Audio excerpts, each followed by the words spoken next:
Assalamualaikum warahmatullahi wabarakatuh. Perkenalkan, kami dari kelompok 9, kelas pemeriksaan akuntansi 2, yang beranggotakan 3 orang. Yang pertama yaitu ada Aprilia Eka Tristanto, lalu yang kedua ada Nurul Izzat, dan yang ketiga adalah Azura Nur Adila.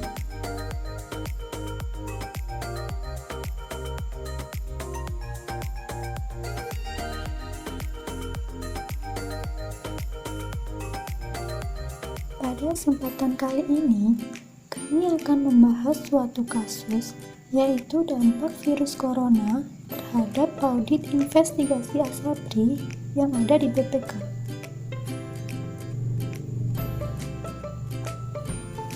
Nah, menurut konten.co.id, pelaksanaan audit investigasi PT Asuransi Sosial Angkatan Bersenjata Republik Indonesia atau Asabri oleh BPK terpaksa molor akibat merebaknya virus corona atau COVID-19.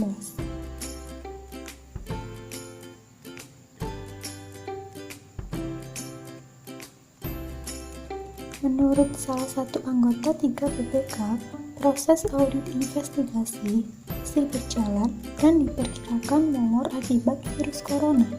Padahal, audit diharapkan akan selesai pada bulan April ini.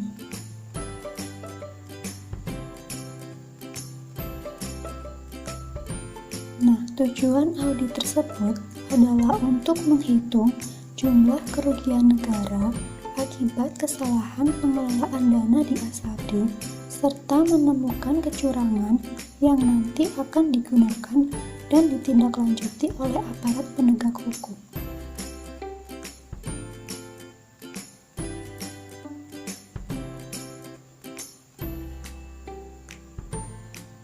Dan berikut ini merupakan cuplikan video dari kasus yang sedang menimpa Asabri.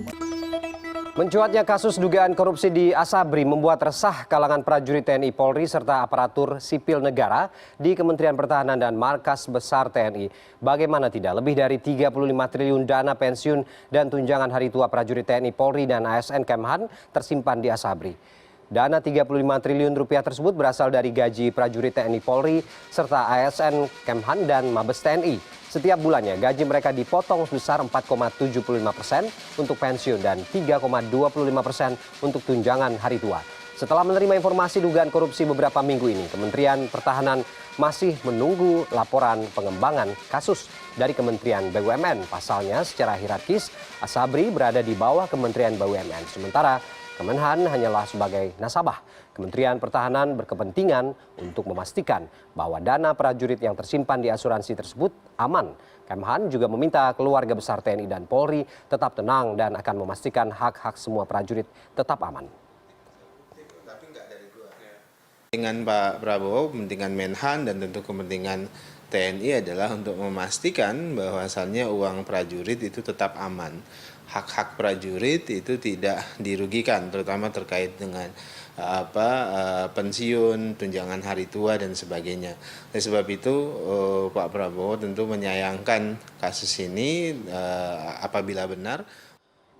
Kepala Staf Presiden sekaligus mantan Panglima TNI Muldoko menyampaikan bahwa dirinya tidak tahu persis mengenai permasalahan keuangan dan dugaan praktik korupsi di perusahaan asuransi sosial Angkatan Bersenjata Republik Indonesia atau Asabri.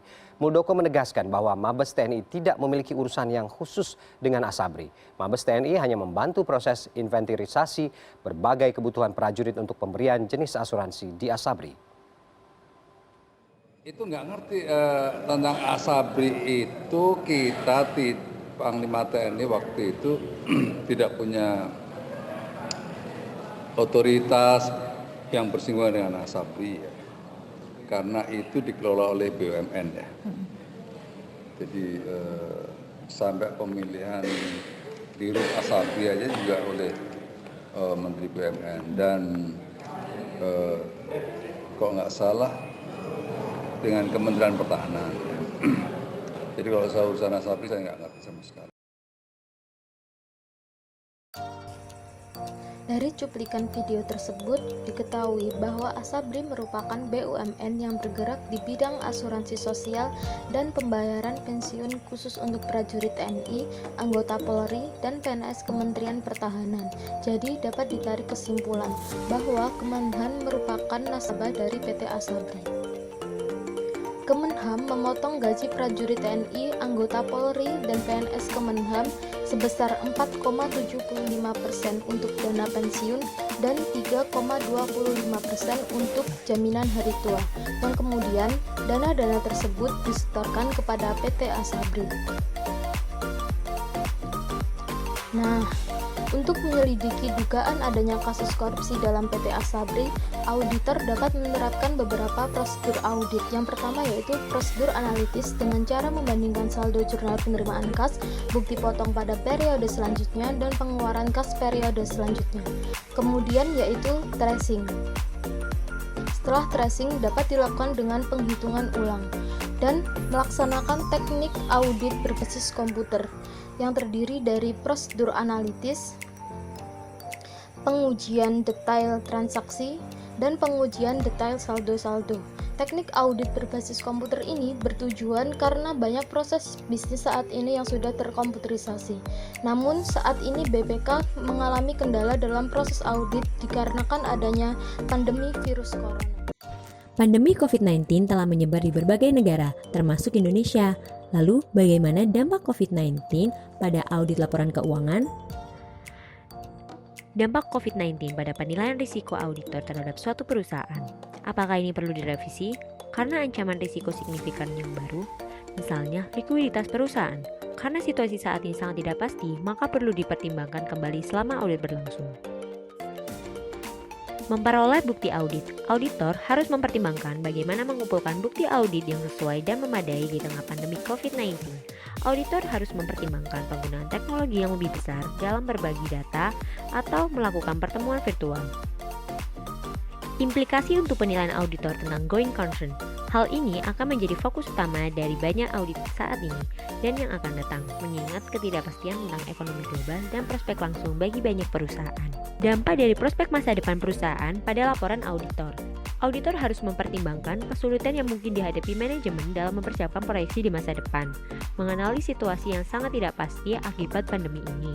Penting bagi auditor untuk menggunakan penilaian profesional dan skeptisme.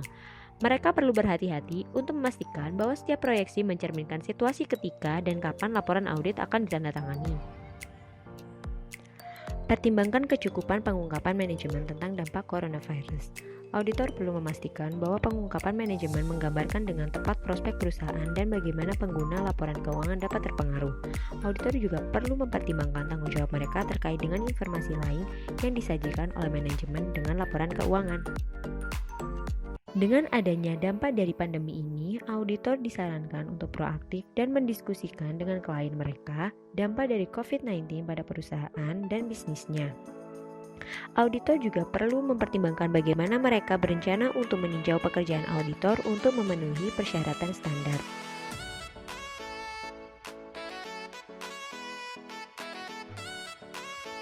Thank you for watching.